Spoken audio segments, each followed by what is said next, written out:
Bienvenidos a Reflexiones para la Enseñanza y el Aprendizaje, el espacio donde exploramos juntos las tendencias, desafíos e innovaciones de la educación superior. Con cada episodio, le invitamos a reflexionar y encontrar nuevas maneras de aprender y enseñar. Comenzamos.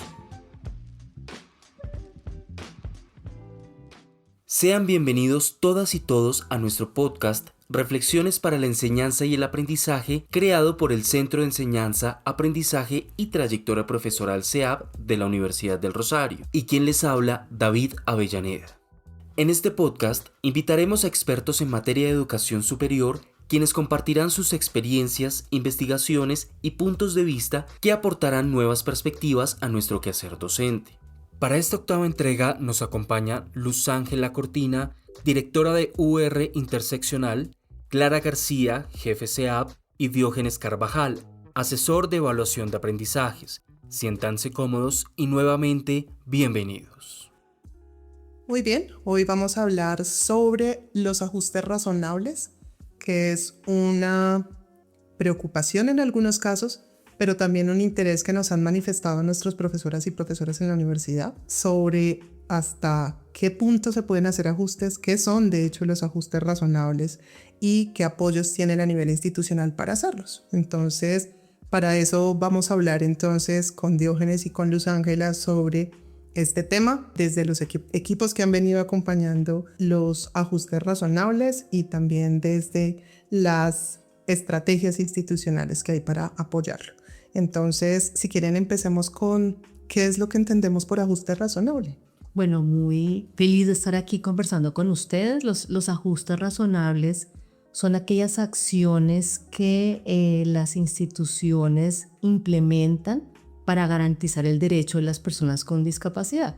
Entonces, en este entorno, los ajustes razonables estarían relacionados con la posibilidad que se les da a los estudiantes para que puedan acceder a su derecho a la educación en la universidad, en la educación superior. Y en este caso, ¿de qué tipo de discapacidades, por ejemplo, estaríamos hablando? Pues mira, aquí en nuestra universidad tenemos las 5 tipologías de discapacidad que refiere la OMS. Tenemos personas con discapacidad física o con movilidad reducida, tenemos personas con discapacidad sensorial, personas con baja audición y con baja visión, tenemos personas con discapacidades sistémicas, es decir, condiciones que, nacen en sus sistemas básicos, respiración, corazón o algunos asuntos inmunológicos que restringen su participación. Tenemos discapacidades también intelectuales y cognitivas, ahí hay alguna atención en algunos de esos términos, ya te los explicaría un poco más adelante. Y tenemos también estudiantes con discapacidad psicosocial. Es importante entender la diferencia entre la discapacidad psicosocial, la discapacidad cognitiva y la discapacidad intelectual. La discapacidad intelectual es aquella que afecta el procesamiento de la información, el poder entender la información, analizar y aprender. Algunos autores, que mencionan que la discapacidad cognitiva es aquella que te restringe algunos aspectos del aprendizaje. Algunas neurodivergencias, como otras personas lo llaman, entonces los trastornos del espectro autista, las personas con algunas condiciones como déficit de atención, hiperactividad, discalculia, dislalia, disgrafia, esos están allí, dentro de esa categoría que podemos entender. En la universidad tenemos de todas las condiciones, no solamente con estudiantes, sino también compañeras y compañeros. Muy bien, ya entendiendo un poco a qué se refieren con ajustes razonables, un profesor o profesora, ¿cómo puede saber qué necesidades tienen sus estudiantes en el aula y en qué casos requiere hacer ajustes razonables? Bueno, pues es una pregunta muy interesante porque hay varios caminos, ¿sí? Uno es el camino institucional, que es el que tiene el programa de apoyo a estudiantes con discapacidad Incluser, que cuando los estudiantes nos comentan que tienen una condición y que requieren apoyos, desde Incluser, habiendo verificado que el estudiante realmente tiene la condición por un especialista médico, clínico, terapéutico, enseguida procedemos a conversar con el estudiante y en el marco de su formación, su sede y sus particularidades se diseñan los ajustes razonables. Habiéndose diseñado esos ajustes, se lo enviamos al profesor en un correo electrónico donde les decimos, mire, el estudiante cuenta con una condición y aquí es importante mencionar que solo le decimos lo que el estudiante quiere que usted sepa, que sepa el profesor. Si el estudiante no quiere que el profesor sepa nada, simplemente que le apoye, hasta ahí llega la información que nosotros damos.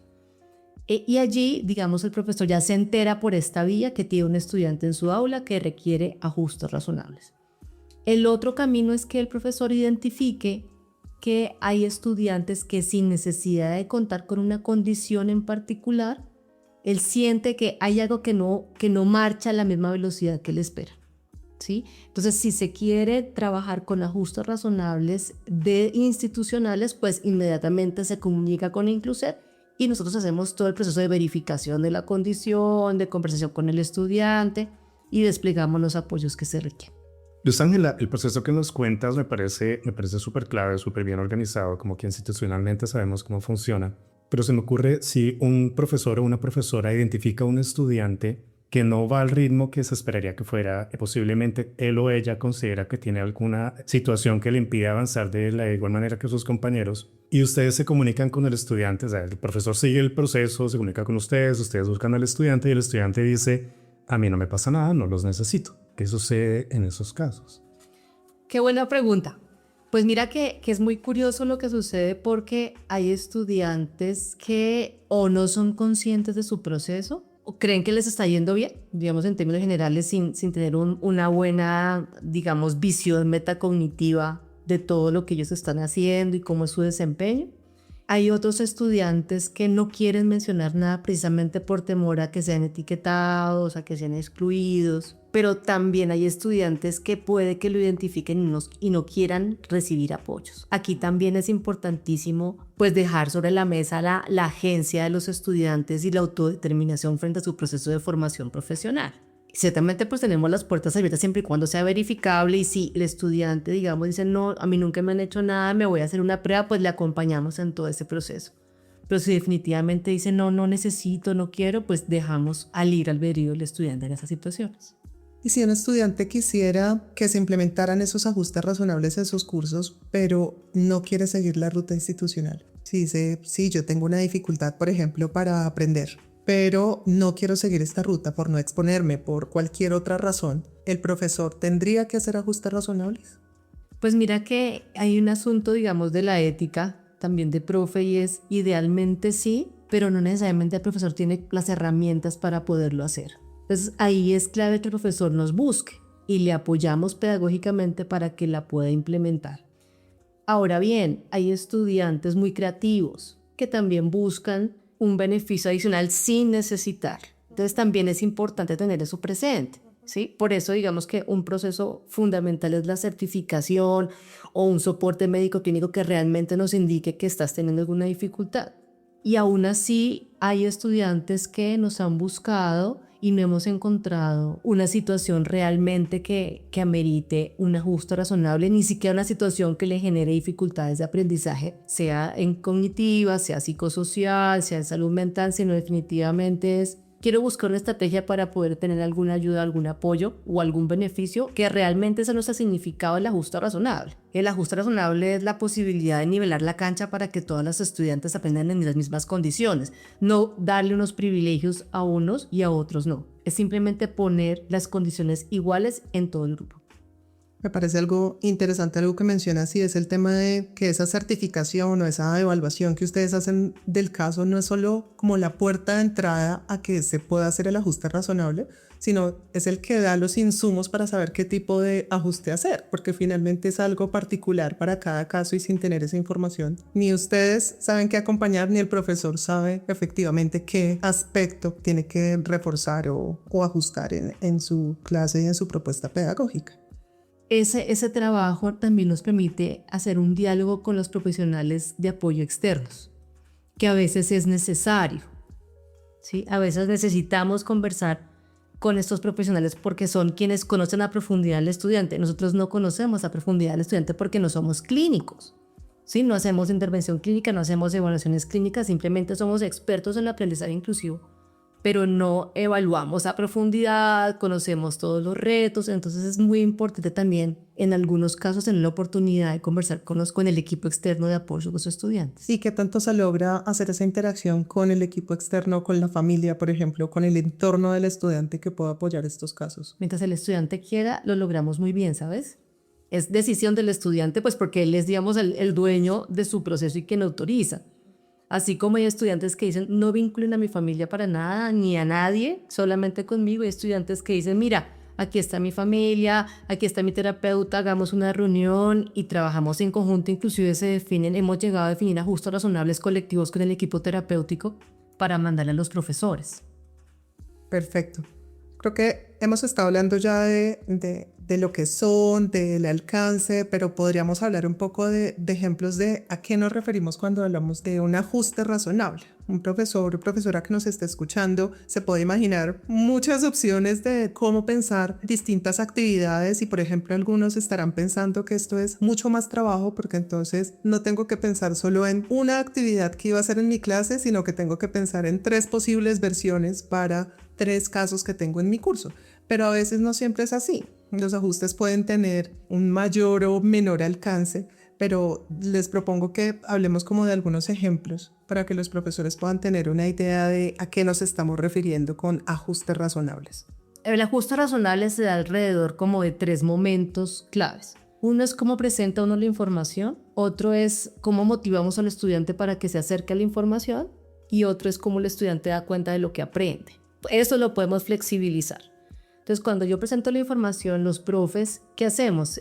Ponemos en la bibliografía, claro, un artículo, o ponemos un video, o ponemos una película. Entonces, son, digamos que formatos paralelos que contienen la misma información que permiten que el estudiante se acerque a la información sin necesidad de hacer solamente una lectura o solamente un libro, ¿sí? Entonces, digamos que esa diversificación de contenidos hace que metodológicamente se abra la posibilidad para muchas formas de aprender y muchas posibilidades o capacidades fuertes o débiles de los estudiantes. Entonces, esa es una de las estrategias. Por ejemplo, si yo le doy una lectura, pero además doy un video donde hay una explicación muy clara, pues seguramente el video va a poder ayudar a algún estudiante que tenga alguna condición, por ejemplo, una dislexia. Sí, entonces yo veo el video, claro, es más fácil para mí un video que leerme un texto donde las letras están saltando de un lado para otro para yo poder entender. Con este mismo ejemplo, si yo quiero evaluar a este estudiante, no necesariamente la única forma de evaluación debe ser, por ejemplo, un escrito. Puede ser otro tipo de contenidos que den cuenta que el estudiante ha aprendido en formatos diversos. Entonces puede ser una evaluación muy sucinta de respuesta múltiple, o haga usted un video, o haga un portafolio, o venga usted a hacer una presentación. Es diversificar esa posibilidad de dar cuenta del aprendizaje de los contenidos. Entonces, en eso se traducen los ajustes razonables en el entorno pedagógico. Son más flexibilizaciones metodológicas. Hay otras situaciones y condiciones que exigen que el estudiante, por ejemplo, requiera más tiempo para poder trabajar en clase solito. Entonces, allí, ese es un ajuste razonable muy importante, muy valioso. Entonces, poder negociar con el estudiante, por ejemplo. O tú inicias antes, o yo te asigno, o nos vemos después, o vas a mi oficina. O sea, poder, digamos, como negociar los tiempos para poder dar tranquilidad al estudiante. Y esto ha sido una de las cosas más poderosas porque los estudiantes saben que tienen dificultades, se presentan o se tienen que enfrentar a alguna situación de evaluación o algún taller. Entonces se asustan, se angustian y pierden mucho tiempo, y en el tiempo normal no la logran. En cambio, si tú le das, sabes que tienen más tiempo, sabes que tienen ciertos periodos, el estudiante dice, listo, yo lo voy a hacer, me puedo asustar, luego me puedo tranquilizar, pero voy a tener el tiempo de terminarlo, ¿sí? Entonces son asuntos muy sencillos que en la mayoría de los casos no demandan gran, digamos, exigencia ni hacer 4 clases paralelas, pero sí flexibilizar un poco las formas pedagógicas en que se dan los contenidos. Y mira que escuchándote, ese debería ser como el ideal de todos los cursos. Tengas o no tengas estudiantes con alguna situación que amerite hacer un ajuste razonable. Es pensar que tienes 20 estudiantes, cada uno con unas formas distintas de aprender, que hacia allá va un poco el tema del diseño universal del aprendizaje. Es como piensas que tienes personas totalmente distintas con contextos distintos que van a aprender algo en tu curso y que puedes dejar esas flexibilizaciones. Yo sí quisiera ampliar esto que estás mencionando de la importancia del diseño universal del aprendizaje, no solo para estudiantes con discapacidad. Si miramos casos de estudiantes cuya lengua nativa no es el castellano, ¿sí? Hablemos de estudiantes extranjeros, hablemos de estudiantes que provienen de comunidades indígenas que su lengua, digamos, materna no es el castellano, sino es la segunda lengua.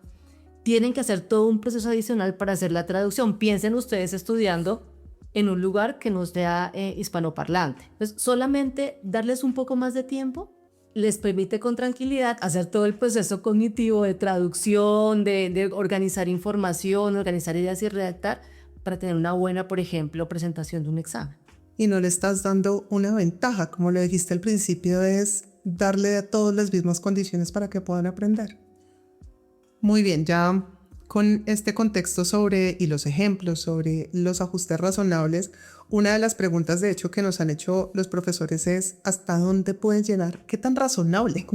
¿Hasta dónde llega ese razonable en los ajustes? Porque a veces el límite no está tan claro. Y ahí sí nos gustaría entender un poco más hasta dónde se pueden llevar los ajustes. Cuando un ajuste deja de ser razonable y ya tendríamos que implementar otras medidas. Un ajuste deja de ser razonable cuando implica una carga desproporcionada a la institución. Entonces, cuando yo tengo un estudiante sordo que requiere un traductor de lengua de señas, eso en este momento es una carga desproporcionada para esta universidad. Hay otras universidades que tienen ya implementado, por ejemplo, este sistema de traductores de lenguas de señas o intérpretes de lenguas de señas. Entonces, digamos que conforme la capacidad institucional es hasta donde la universidad pueda, digamos, proveer con los recursos que tiene las facilidades para que los estudiantes puedan ejercer su derecho a la educación. Pensando en esta razonabilidad, en hasta dónde llevar los ajustes razonables, una pregunta que nos surge es ¿cómo se deben involucrar estudiantes, profesores, unidades centrales para que esto funcione? Para que estos ajustes realmente se puedan implementar con la razonabilidad esperada tanto para la institución como para el contexto del estudiante. ¿Cómo crees que debería funcionar desde estos diferentes roles? Pues mira, yo creo que iniciando, y creo que es como el pilar fundamental, es que la universidad tiene una apuesta para la educación inclusiva. O sea, es un asunto institucional, es un lineamiento colectivo. Y es en tanto pertenecemos a una comunidad, pues es importantísimo acoger ese lineamiento institucional. Eso es lo primero. Segundo, es fundamental el compromiso y el asumir la responsabilidad que a cada actor le atañe. La misma responsabilidad que tiene la persona de servicios no es la misma que tiene un estudiante, no es la misma que tiene un profesor, pero conjuntamente hacen que la institución sea una institución con una apuesta decidida a la inclusión. Ahora bien, en el escenario de aprendizaje, los profesores es fundamental que se comprometan también con el aprendizaje de sus estudiantes, sin sobrecargas adicionales, ¿no? Sin tiempos exagerados adicionales, pero sí que realmente pongan en el escenario de aprendizaje las condiciones para que esto funcione. Por ejemplo, el diseño universal del aprendizaje que hablábamos ahora. Si tú lo implementas, no te implica una carga adicional de quedarte o preparar 4 clases paralelas, sino simplemente abre la posibilidad metodológica y allí te va a entrar mucha gente a desarrollarse y trabajar de la mejor manera.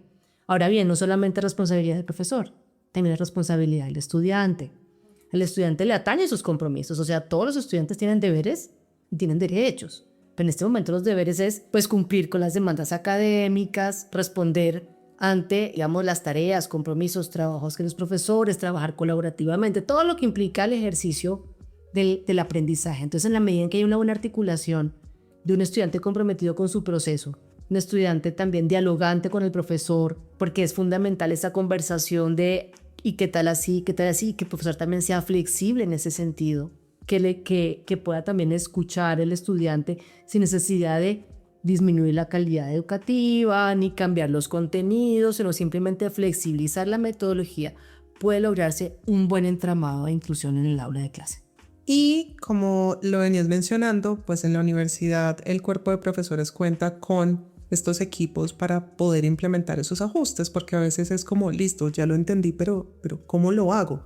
Esa flexibilización, ¿cómo la debería hacer para cada uno de los casos que tengo en mi clase? Lo importante es ese apoyo que ustedes dan desde Incluser, también desde la dirección académica con los temas de evaluación. ¿Y qué otros apoyos tienen los profesores en ese caso? Pues mira que de una manera casi que informal pero formal, también los gestores de sitio académico se convierten en un puente muy interesante entre como la estrategia pedagógica, el diálogo con el profesor e Incluser, ¿sí? Porque son profesionales, digamos, formados también en lo humano, en estos temas. Adicionalmente, la Decanatura del Medio también surte apoyos importantes para el fortalecimiento y la flexibilización pedagógica de los estudiantes en virtud de sus particularidades. Entonces los profesores no están solos, ¿sí? No están solos. O sea, hay muchas instancias que de diferentes maneras les pueden apoyar y estamos al término de un WhatsApp o de un correo. O sea, no es tampoco que hay que hacer todo el debido proceso, sino simplemente escribes un correo al mismo el que se te enviaron, por ejemplo, los apoyos, e inmediatamente buscamos cómo nos reunimos, cómo conversamos y cómo resolvemos esas preguntas, inclusive por una llamada telefónica. De acuerdo, Luz Ángela y Clarita, quisiera añadir algo en términos de los apoyos que pueden recibir los profesores desde dirección académica, particularmente en este caso, en términos de la evaluación de aprendizajes, y es que muchas veces los profes se están pensando la evaluación de una manera muy tradicional, como que no salen de 2 o 3 formas de evaluar siempre, y entonces a veces es difícil imaginarse frente a un estudiante que necesita unos ajustes razonables, qué otra forma de evaluar me invento, porque además lo piensan así, me la invento. Desde dirección académica existe el acompañamiento personalizado, que lo pueden solicitar a través del sistema Atenea y pueden decir directamente, quiero que me acompañen para pensarme unas estrategias de evaluación. Y en el momento de sentarse con el profesor, se habla lo de ajustes razonables y se toman decisiones sobre el caso particular. Pero aparte de eso, o más bien adicional a ese acompañamiento, hemos trabajado desde CEAP y Poliedro en un documento que presenta 20 estrategias en este momento, y creemos que va a quedar así, 20 estrategias diferentes de evaluación que no están pensadas o no están organizadas en términos de léase las 20 estrategias y escoja, sino que están organizadas en términos de cuáles son los resultados de aprendizaje que usted espera que logren sus estudiantes en su asignatura, y según esos resultados o el tipo de resultado de aprendizaje puede identificar cuál de esas 20 estrategias podría ser la más adecuada. Entonces digamos que en términos de ajustes razonables los profesores también pueden mirar, ok, si los RAE de mi asignatura son estos, ¿cuál de las posibles estrategias, de pronto de las 20 hay 2 o 3 que me ayudan con esos resultados de aprendizaje?